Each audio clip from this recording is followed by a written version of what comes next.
Hola, muy buenas tardes. Iniciamos nuestra clase Biología para el grupo quinto semestre A. En esta ocasión vamos a ver algo relacionado con la sistemática y la taxonomía. Cada una de ellas nos lleva a un tipo de conocimiento que necesita ser analizado para diferentes funciones. Uno es para poner el orden en la clasificación y saber a qué especie pertenece, etcétera. Pero el otro es para conocer aspectos importantes del proceso de la evolución. La sistemática estudia los procesos de la evolución y entonces se encarga de ver, analizar cosas un poco diferentes a las que la taxonomía estaría observando. Para esto se ha pensado, más bien se seleccionaron dos videos. El primero tiene que ver con la sistemática y el segundo con la taxonomía, aspectos un poquito que pudieran ser encontrados, que pudieran ser coincidentes, que pudieran ser, pues, dentro de un mismo campo de conocimiento, pero sin embargo nos llevan a diferentes partes por el objeto, el sujeto de estudio, la finalidad, y por eso es que siempre que se pide un reporte, se pide un objetivo, un desarrollo, una conclusión, y dentro de las conclusiones se ven los aspectos más importantes. En este caso, sistemática y taxonomía es el objetivo de la clase de hoy. ¿A qué se refiere cada una? ¿Para qué sirve? ¿En qué nos ayuda cada una de estas? Y precisamente en biología, ¿cómo es la cuestión de su análisis? Bien, pues empezamos con sistemática y, y evolución. Y entonces vamos a ver la cuestión de cómo esta nos da la oportunidad de entender a la naturaleza desde una perspectiva importante. ¿Sí? Entonces, es importante saber cuál es el campo de conocimiento, cuál es el campo de acción de la taxonomía, que es el segundo video, y además de la sistemática. ¿Por qué es importante saber de cada uno de ellos?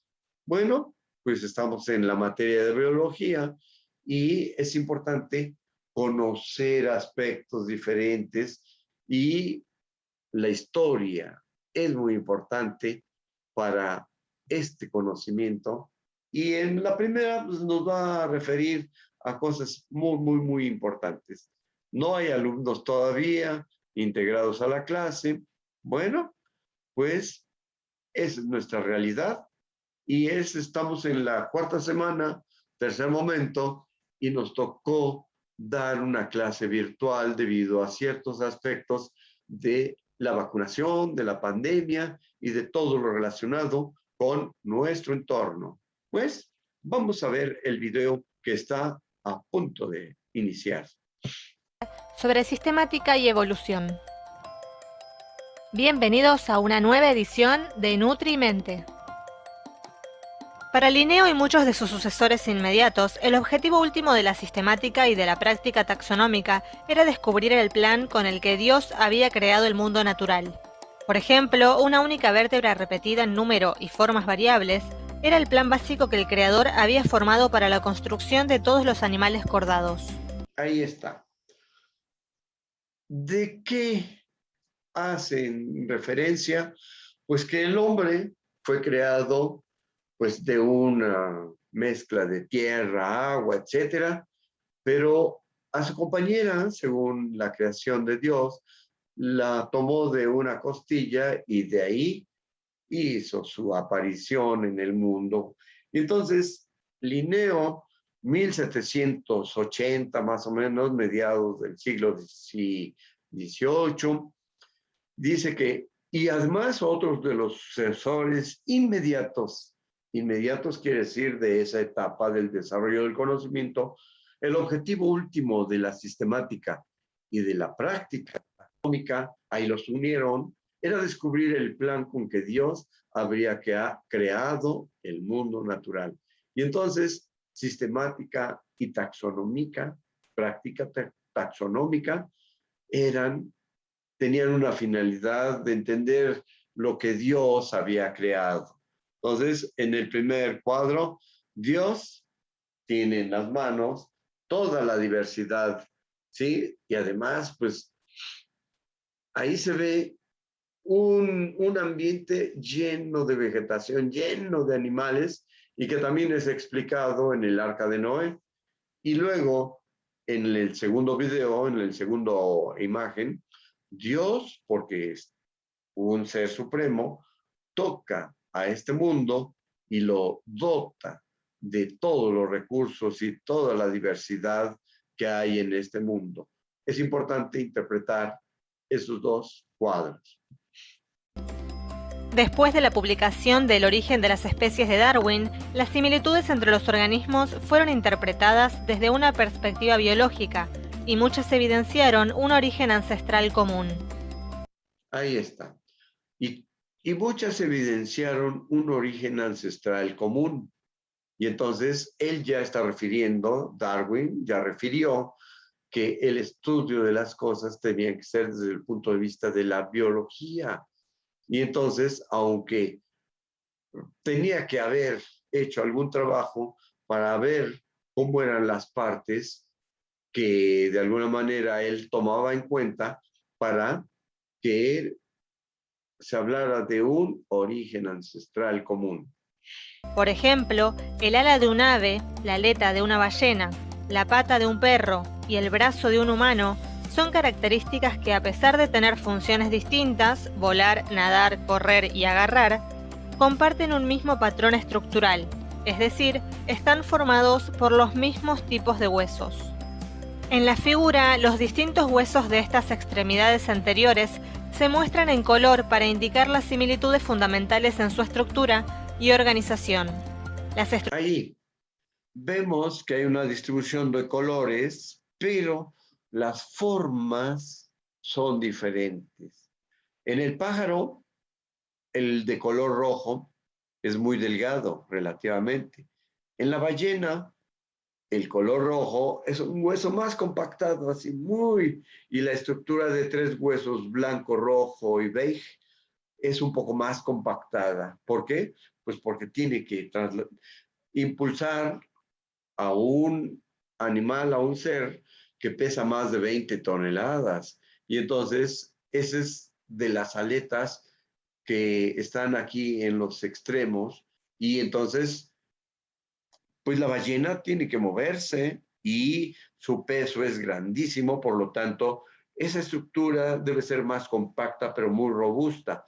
Y pues en el hombre, por ejemplo, son 3 espacios, 3 tipos de huesos o 3 diferentes áreas. Aquí en este tenemos 2 huesos. ¿Cuál es la intención de tener 2 huesos ahí? Bueno, pues algunos lo explican de una manera muy práctica, pero aquí tenemos un solo hueso y es el que nos ayuda a cargar y el que nos ayuda a trasladar cosas más pesadas. Y entonces, toda esa estructura de huesos y su distribución, también los perros lo tienen, pero no tienen extremidades que tienen la misma función.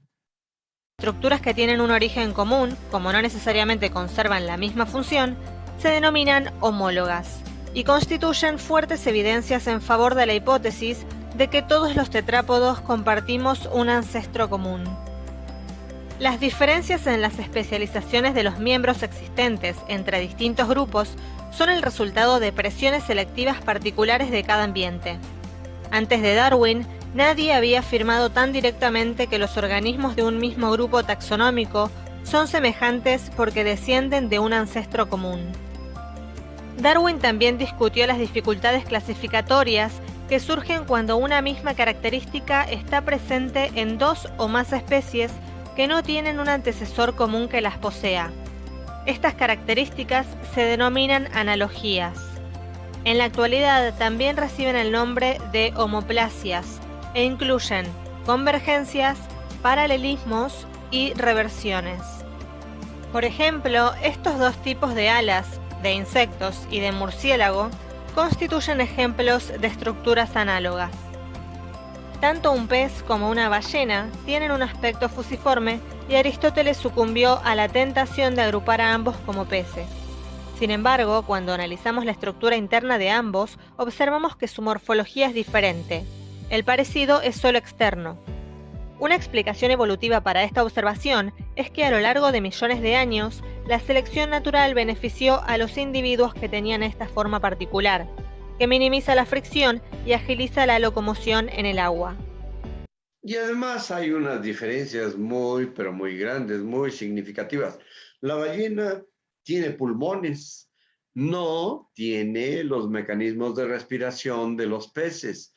Los peces aquí a un lado tienen un sistema que se abre y se cierra y por ahí entra agua y del agua toma el oxígeno. Y entonces a eso se le llaman branquias. La ballena necesita subir a la superficie, llenar sus grandes pulmones de oxígeno y tener la posibilidad de la reserva de oxígeno aun cuando llegan a profundidades muy grandes. Y entonces, pues ya no es posible clasificar a la ballena como un pez. ¿Por qué?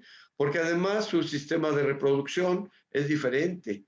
Entonces, la ballena tiene que ver con su reproducción y necesita un macho y se acoplan el macho y la hembra y la ballena va a engendrar dentro de su ser al ballenato y además el ballenato, ya que nació, tiene que tomar de su mamá el alimento. Son mamíferos las ballenas, pero los peces no son mamíferos, son ovíparos, es decir, la parte femenina de los peces avientan los huevecillos, llega el macho y esa nube de huevecillos también avienta su elemento masculino, el semen masculino, y entonces ya que están en contacto, queda impregnado de semen el huevecillo y tiene la oportunidad de ser fecundado en un tiempo que es diferente para las ballenas y entonces están en diferentes partes clasificadas. Continuamos. Dado que estas similitudes surgieron a partir de ancestros diferentes, se denominan convergencias y por ende, al proceso evolutivo responsable, se lo conoce como convergencia evolutiva. La similitud entre las faunas de marsupiales australianos y mamíferos sudamericanos es otro ejemplo elocuente de homoplasia, debida esta vez a un proceso de evolución paralela. Si bien ambos grupos derivan de un ancestro mamífero común, las similitudes en estructuras morfológicas y en especializaciones ecológicas que se observan entre pares de especies pertenecientes a ambos grupos fueron adquiridas de manera... Ahí nos vamos a detener. Dos lugares diferentes en el sur de América y en otra parte del mundo. Y entonces menciona que dado que hay un ancestro en común, entonces ese ancestro común permitió el desarrollo de las especies de una manera diferente. Y entonces, al permitir la evolución de manera diferente, también permitió que hubiera un desarrollo también muy, muy variado. Entonces, con esto nos quedamos y vamos a ver algo relacionado con el trabajo de la taxonomía más adelante, porque es importante este tipo de situación, muy importante, muy, pero muy importante.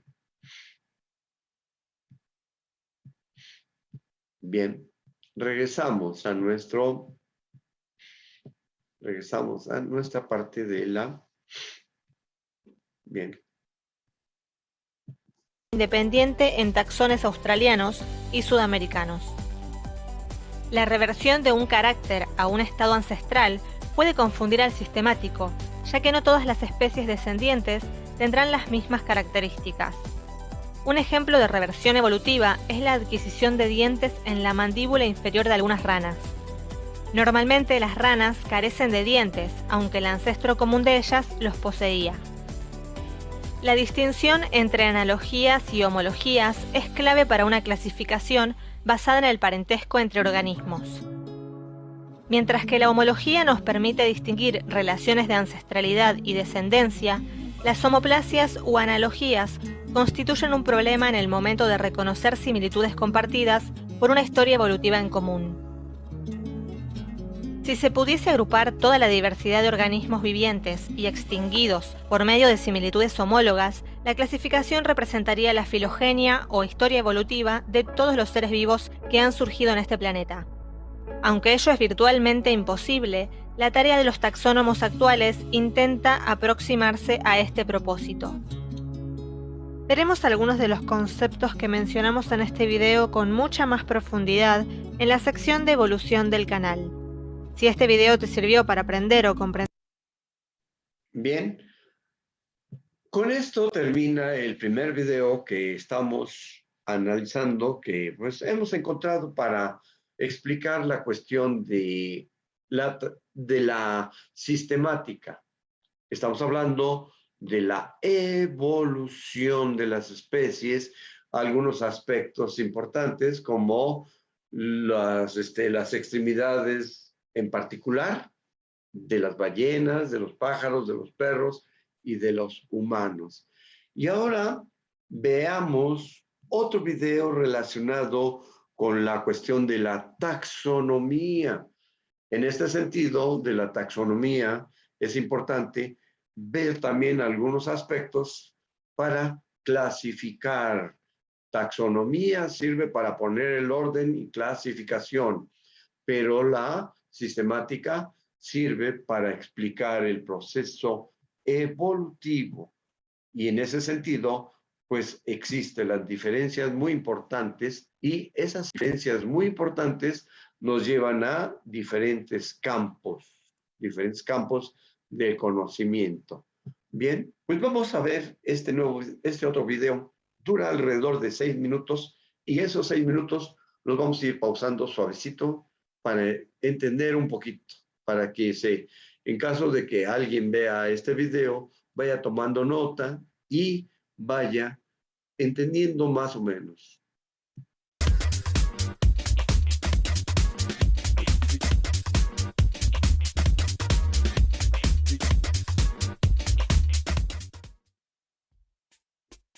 Taxonomía. La taxonomía estudia la diversidad biológica. En forma general puede ser definida como la ciencia que encierra, describe y clasifica todos los seres vivos del planeta. A primera vista no parece muy interesante, pero la taxonomía es muy importante para comprender nuestra biodiversidad y contribuir para su conservación. La verdad, todos nosotros somos de alguna forma taxónomos y siempre lo fuimos. Fue este comportamiento lo que nos permitió sobrevivir y evolucionar. ¿No es verdad que siempre sentimos la necesidad de buscar patrones y clasificar el ambiente a nuestro alrededor?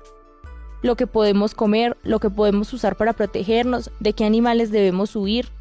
Pero, ¿cuándo fue que esta necesidad de arreglar todos los seres vivos en un esquema de clasificación general fue puesto en práctica por primera vez?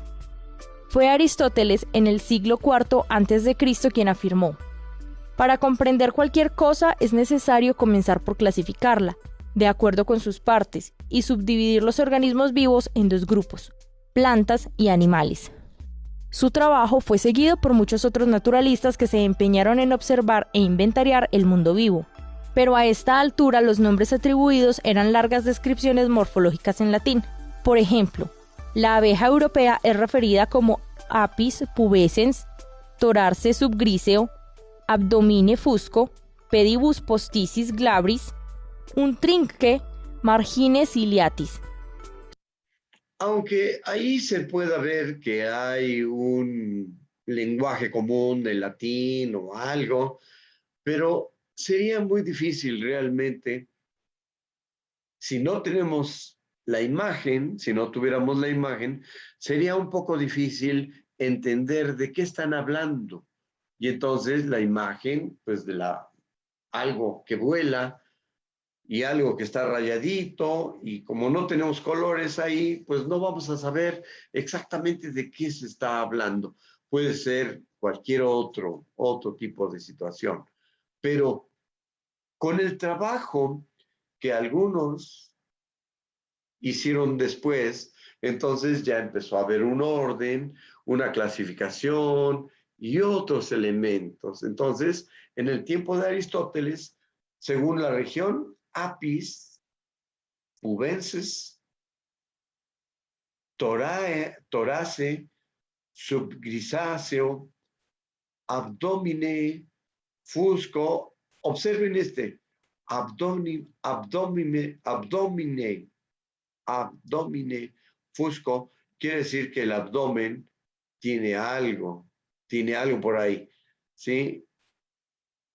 Pedibus, posticis, glavis, pues están describiendo el mismo animal, el mismo elemento vivo, ¿sale? Pero ahí habría una confusión muy grande. Vamos a continuar.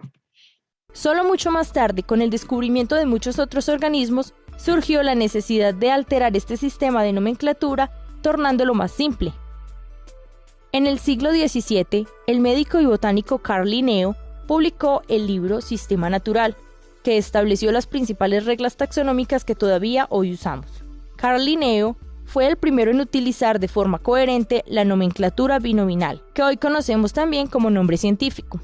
La abeja europea pasó entonces a ser referida como Apis mellifera, abeja de la miel. Esta nomenclatura está compuesta por dos palabras en latín, un nombre genérico en la cual la primera letra es escrita en mayúscula y uno específico, escrito en minúsculas. Pero ¿cuál es el origen de estos nombres? Los nombres atribuidos pueden tener diferentes orígenes y explicaciones. Muchos son derivados del griego clásico y regresamos un poquito. Ahí en este caso, melífera está referido a lo de la miel, y apis puede estar referido a un ave, pero relacionada con la miel. Entonces, apis mellifera, pues habría que buscar su significado desde el punto de vista de su raíz latina y de su cuestión de cómo se desarrolla el nombre de la abeja, Apis mellifera. Muchos son derivados del griego clásico y asociados a conceptos como Homo sapiens, que significa hombre sabio. Otros hacen referencia a lugares o personas como Trilobite. Aegrotocatelus jaggeri. El motivo del nombre específico es en honor al vocalista de los Rolling Stones, Mick Jagger. Pero, ¿cómo se organizan entonces los seres vivos? En Sistema Natural, Linneo continuó organizando los seres vivos en dos reinos animales y plantas, que subdividió después en diferentes niveles jerárquicos, de acuerdo con el grado de semejanza.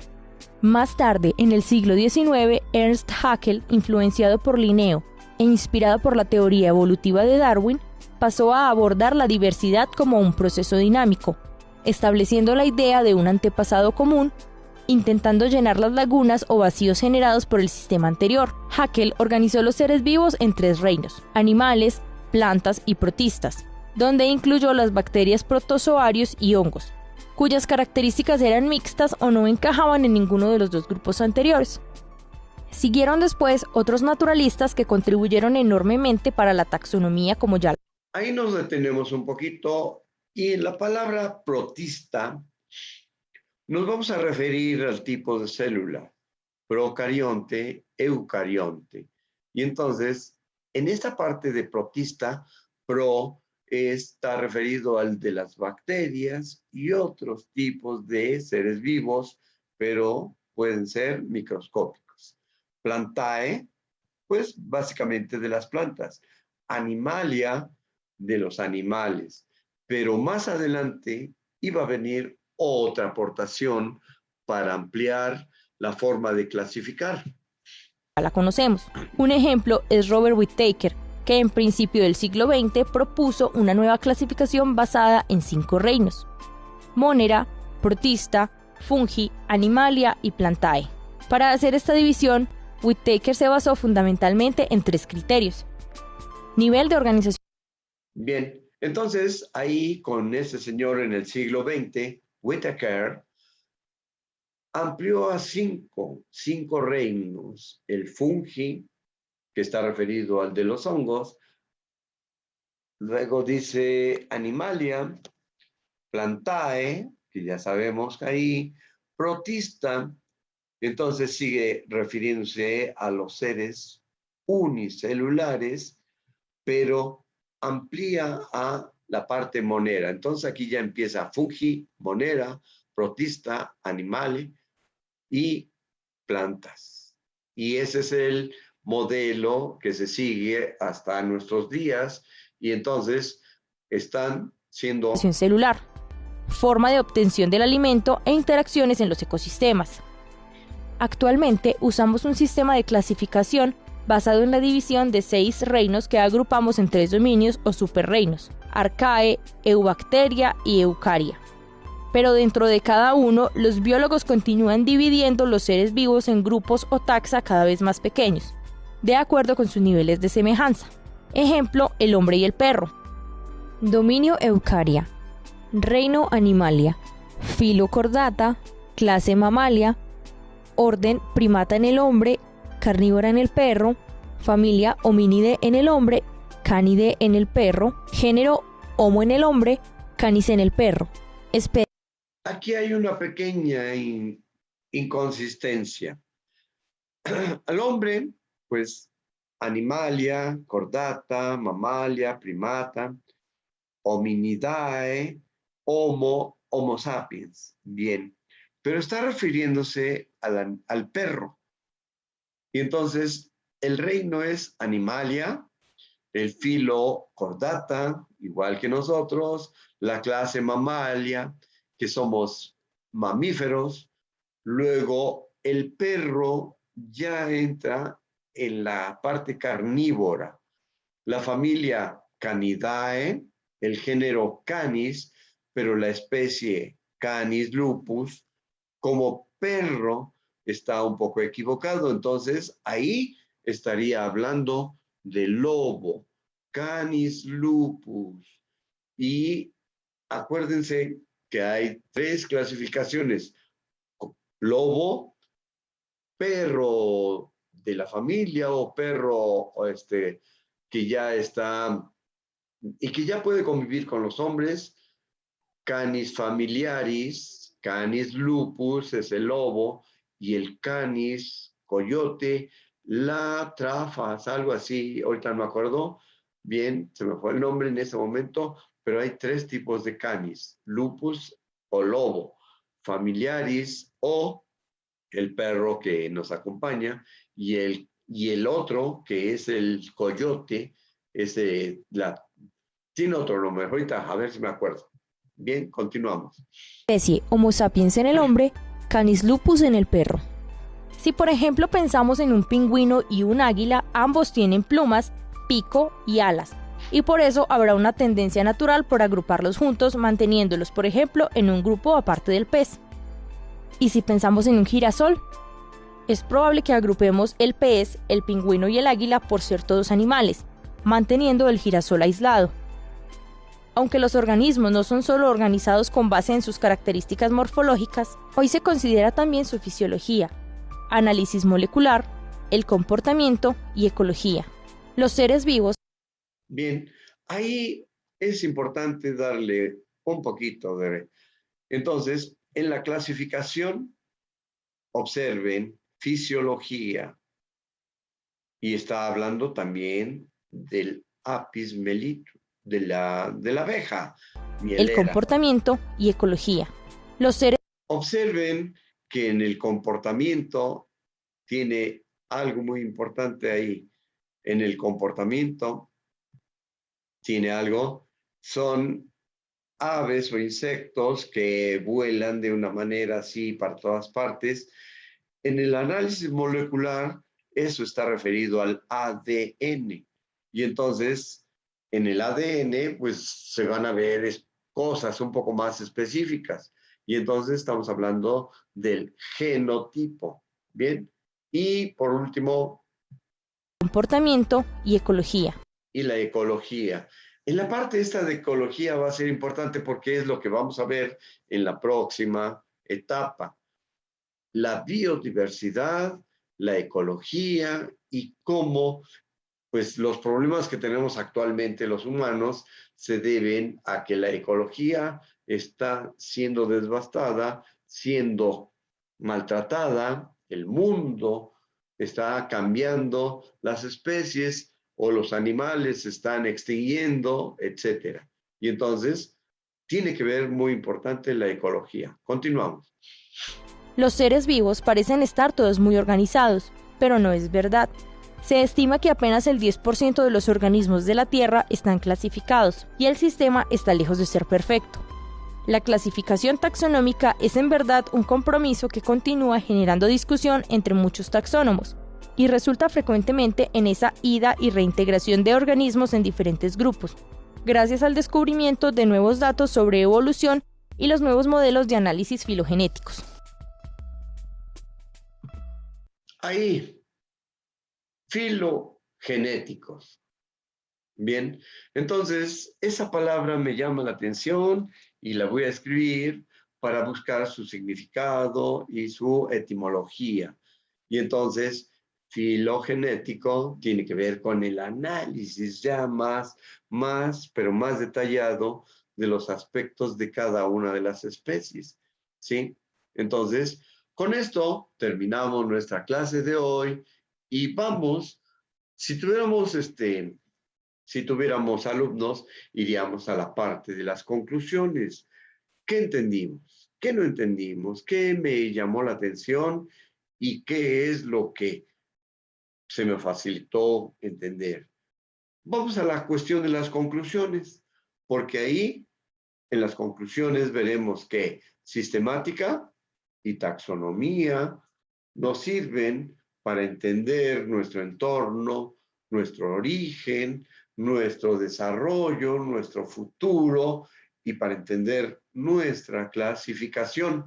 En la clasificación vemos por qué somos de la familia Homo sapiens y por qué hay otras especies que son de la familia de los canis, en este caso Canis lupus, que es referido al lobo, o Canis familiaris, que es referido a los perros que conviven con el hombre, que ya son familia del hombre. Y entonces, desde hace más de 10.000 años, han estado en proceso de compartir el entorno. Los perros ya tiene que ver con una clasificación, pero los lobos, pues a lo mejor en algunas partes ya están conviviendo, en Alaska, por ejemplo, en el norte de Canadá, en Europa, ya estén conviviendo con los seres humanos, pero sin embargo, todavía no están adaptados al entorno humano. Y entonces todavía hay peligros. Y todavía dentro de los canis familiaris, por ejemplo, hay algunas especies que llegan a desconocer a su amo y a pesar de que tienen un poco de tiempo de convivencia, el siglo XX, el perro, el famoso pastor alemán y otros que fueron desarrollados en Europa en el siglo XX, pues todavía como que desconocen a sus amos o con las personas que conviven y entonces todavía los atacan y eso significa que no están 100% familiarizados, ¿sí? No están 100%, ¿qué será? Adaptados a la vida sedentaria, a la vida encerrada y todo el asunto. Entonces, con esto terminamos nuestra clase de hoy y pues nos retiramos esperando que el video pueda ser visto un poco después por algunos alumnos. Lo vamos a publicar y pues damos las gracias por la atención a este video y a estos, más bien estos dos videos y a esta clase.